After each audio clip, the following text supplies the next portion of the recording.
नाही, साधारणतः 2009च्या अगोदर UPA सरकारने कर्जमुक्ती केली होती. 2010-11 पासून पुन्हा शेतकरी बांधवांनी कर्ज घेतलं.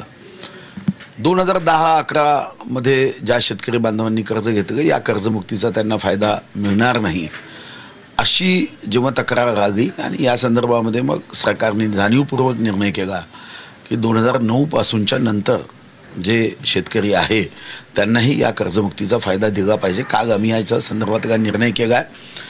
सहकार विभागातून किती शेतकऱ्यांना आपल्याला या संदर्भात कर्जमुक्ती द्यायची आहे याचा आकडा काय होईल तो काही 2-3 दिवसांमध्ये आम्हाला प्राप्त होईल. यासोबतच जी 30 जूनची मर्यादा होती ती 31 जुलैपर्यंत करण्यात आली आहे, ज्याचा फायदा शेतकऱ्यांना वन टाईम सेटलमेंटसाठी राज्याची सुद्धा जी मदत होणार आहे, अनुदान मिळणार आहे, ते अनुदान त्यांना मिळू शकेल आणि शेतकरी बांधवांना मोठ्या प्रमाणावर या GRचा शासकीय निर्णयाचा फायदा घेता येईल. सर, हे सांगा ज्या पद्धतीनं फंड्स लागतील, बोजा जो पडेल तो किती अंदाज तुम्ही सांगू शकाल की आधीची कर्जमाफी जी तुम्ही जाहीर केली होती त्याचा तो बोजा आणि हा बोजा म्हणण्यापेक्षा भार जो आहे तो किती पडेल? नाही, मागच्या कर्जमुक्तीत तर देशाचा भार हा 70-72 हजार कोटी काढला आणि 52,000 कोटी देण्यात आला. आपल्या राज्यात तेव्हा 7-7.5 हजार कोटीच्या वरती काही कर्जमुक्ती देण्यात आली नाही.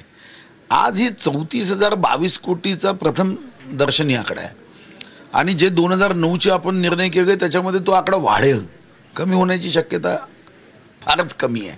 आणि म्हणून मला असं वाटतं की आपल्याला आकडा किती हा महत्त्वाचा आज विषय नाही. जे शेतकरी बांधव या कर्जाच्या दुष्टचक्रात सापडलेत, त्यांचा एकमात्र व्यवसाय आहे, हातावर पोट आहे, शेतीची मशागत केल्याशिवाय ज्यांना जीवन जगता येत नाही आणि कर्जाच्या या चक्रात असल्याने त्यांना बियाणं घेता येत नाही, खत घेता येत नाही, शेती नावाचा एकमात्र व्यवसाय पुढे नेता येत नाही, अशांना मदतीचा हात देण्याची जबाबदारी शासनाची आहे, ती आम्ही घेतली.